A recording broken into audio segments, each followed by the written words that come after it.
بسم اللہ الرحمن الرحیم۔ شروع اللہ کے نام سے جو بڑا مہربان اور نہایت رحم کرنے والا ہے۔ پیارے دوستو، السلام علیکم۔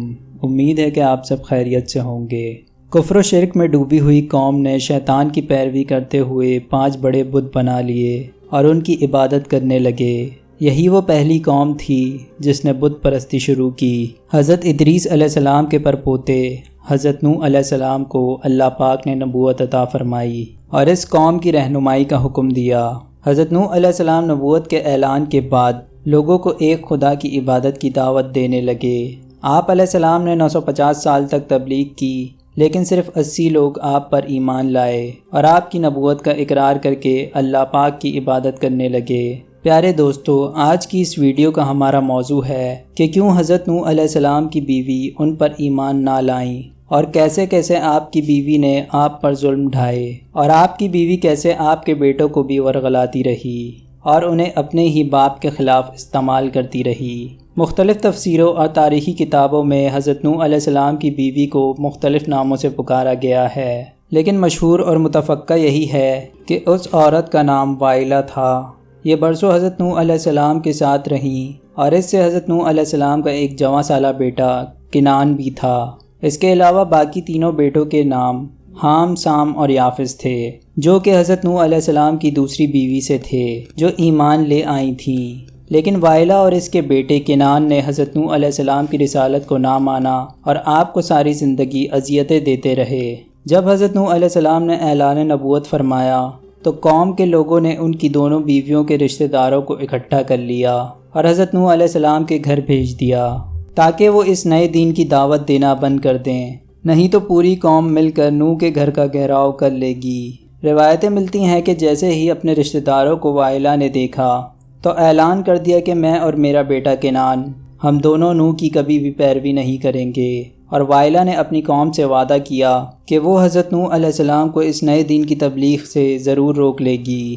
خیر، وائلہ نے زبردست مہم چلائی اور ہر محاذ پر اپنے شوہر کی مخالفت کرتی رہی، لیکن حضرت نوح علیہ السلام تبلیغ حق کرتے رہے، یہاں تک کہ اس قوم کے لوگوں نے گھر پر اس وقت حملہ کر دیا کہ جب حضرت نوح علیہ السلام کے تینوں مومن بیٹے گھر پر نہ تھے اور صرف کنعان اور وائلہ گھر پر موجود تھے، بلکہ یہ حملہ بھی وائلہ کی ہی سازش تھی۔ لوگوں نے حضرت نوح علیہ السلام کو لہو لہان کر دیا اور بے پناہ ظلم کیا۔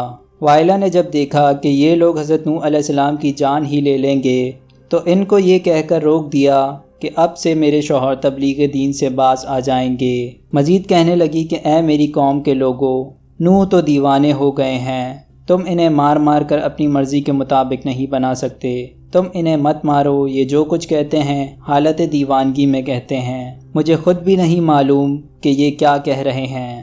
اس طرح لوگوں نے حضرت نوح علیہ السلام کو چھوڑ دیا۔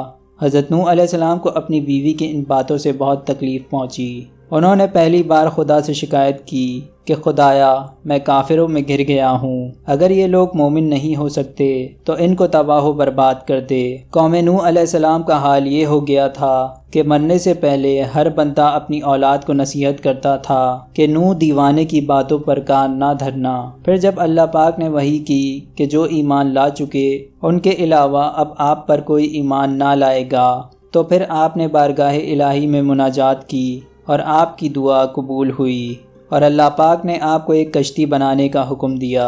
اللہ نے حکم دیا کہ کشتی نوح میں سوار ہونے والوں کے علاوہ دنیا کی تمام مخلوقات تباہ و برباد کر دی جائیں گی۔ قرآن مجید میں ارشاد باری تعالیٰ ہے، اور نوح کو وحی ہوئی کہ تمہاری قوم میں مسلمان نہ ہوں گے مگر جتنے ایمان لا چکے، تو غم نہ کھاؤ اس پر جو وہ کرتے ہیں، اور کشتی بنا ہمارے سامنے ہمارے حکم سے، اور ظالموں کے بارے میں مجھ سے بات نہ کرنا، وہ ضرور ڈبوئے جائیں گے۔ اور نوح کشتی بناتا ہے جب اس کی قوم کے سردار اس پر گزرتے ہیں اور اس پر ہنستے ہیں۔ بولا، اگر تم ہم پر ہنستے ہو تو ایک وقت ہم تم پر ہنسیں گے جیسا کہ تم ہنستے ہو، تو اب جان جاؤ گے کہ کس پہ آتا ہے وہ عذاب کہ اسے رسوا کرے، اور اترتا ہے وہ عذاب جو ہمیشہ رہے۔ آپ نے اللہ کے حکم سے شہر کے باہر کشتی بنانے کا ارادہ کیا۔ ابھی طوفان نوح آنے میں 200 سال باقی تھے۔ آپ علیہ السلام کو کشتی بنانے کے لیے لکڑی کی ضرورت تھی۔ لہٰذا آپ علیہ السلام نے لکڑی حاصل کرنے کی غرض سے ساگوان نامی کچھ درخت لگائے جن کی لکڑی بہت مضبوط ہوتی ہے۔ یہ درخت 100 سال میں تیار ہوئے۔ اس کے بعد آپ نے ایمان لانے والوں کے ساتھ مل کر دنیا کی پہلی کشتی بنانے کا کام شروع کر دیا۔ کشتی کی تیاری کے دوران آپ کی قوم نے آپ کو بہت تکالیف دی، یہاں تک کہ کشتی پر فضلہ بھی کرتے رہے، لیکن آپ سب کچھ برداشت کرتے ہوئے کشتی کی تیاری میں لگے رہے۔ اپنی قوم کی طرح وائلہ بھی حضرت نوح علیہ السلام کو کشتی بنانے سے روکنا چاہتی تھی، اس لیے وائلہ روز رات کو اپنے بیٹے کنعان کے ساتھ آتی اور کشتی میں جگہ جگہ سوراخ کر جاتی۔ یہ اس کا روز کا معمول بن چکا تھا۔ حضرت نوح علیہ السلام جب صبح کشتی کو دیکھتے تو بہت پریشان ہوتے۔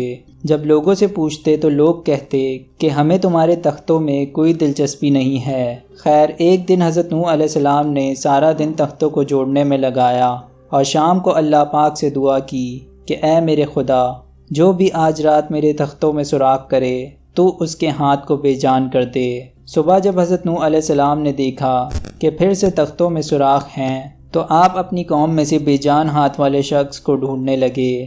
بہت تلاش کرنے کے بعد بھی جب انہیں بے جان ہاتھ والا شخص نہ ملا تو آپ اپنے گھر واپس لوٹ گئے۔ گھر جاتے ہی دیکھا کہ بیوی نے ایک ہاتھ کو چادر میں چھپا رکھا ہے۔ آپ فوراً سمجھ گئے کہ وہ یہی ہے جو روز سوراخ کرتی تھی۔ آپ کو یہ جان کر بہت رنج ہوا کہ میری اپنی ہی بیوی میرے اتنا خلاف ہے۔ آپ نے اس کو خبردار کیا کہ ابھی تو صرف ہاتھ بے جان ہوا ہے، اگر دوبارہ میری کشتی کا نقصان کیا تو پورا جسم ہی بے جان ہو جائے گا۔ کم و بیش 100 سالوں میں کشتی تیار ہو جاتی ہے۔ یہ کشتی 300 گز لمبی، 50 گز چوڑی اور 30 گز اونچی تھی۔ خیر، جب طوفان نوح شروع ہوا تو حضرت نوح علیہ السلام نے کشتی میں درندوں، چرندوں، پرندوں اور قسم قسم کے حشرات الارض کا ایک ایک جوڑا نر مادہ سوار کر دیا، اور خود آپ اور آپ کے تینوں فرزند یعنی حام، سام اور یافس اور ان تینوں کی بیویاں اور آپ کی مومنہ بیوی اور 72 مومنین مرد و عورت، کل 80 افراد کشتی میں سوار ہو گئے۔ پھر حضرت نوح علیہ السلام نے اپنی نافرمان بیوی کو بھی کشتی پر سوار ہونے کی دعوت دیتے ہوئے کہا کہ تو بھی کشتی پر سوار ہو جا، تو بیوی کہنے لگی تمہاری باتوں پر کون اعتبار کرے جبکہ پوری قوم تم کو جھٹلا رہی ہے۔ حضرت نوح علیہ السلام نے کہا تم میری گمراہ قوم میں مت شامل ہو، تم میرا کہنا مانو اور کشتی پر سوار ہو جاؤ۔ لیکن آپ کی بیوی نے انکار کر دیا۔ وہ اقرار کرتی بھی کیسے؟ وہ تو حضرت نوح علیہ السلام کی نبوت کی شروع سے ہی قائل نہ تھی اور وہ مسلسل اپنی گمراہ قوم کا ساتھ دیتی رہی۔ بیوی سے مایوس ہونے کے بعد آپ علیہ السلام نے اپنے بیٹے کنعان سے کہا کہ تم کشتی میں آ جاؤ، تو اس نے بھی صاف انکار کر دیا، اور آخر آپ علیہ السلام کی بیوی وائلہ اور بیٹا کنعان دونوں کشتی میں سوار نہیں ہوئے اور طوفان نوح میں غرق ہو گئے۔ ناظرین، اس میں کوئی شک نہیں کہ حضرت نوح علیہ السلام کی قوم، ان کا ایک بیٹا اور بیوی اللہ پاک کی نافرمانیوں کی وجہ سے غرق ہوئے۔ اس لیے ہمیں چاہیے کہ ہم اپنی اور اپنی آنے والی نسلوں کی خیریت اور بقا کے لیے اللہ اور اس کے پیارے حبیب صلی اللہ علیہ وآلہ وسلم کی نافرمانیوں سے ہمیشہ بچیں اور دوسروں کو بھی بچائیں۔ آئیے ہم عہد کرتے ہیں کہ ہم گناہوں سے دور رہتے ہوئے نیک اعمال کریں گے اور ہر ایک کی اپنی حیثیت کے مطابق مدد کریں گے۔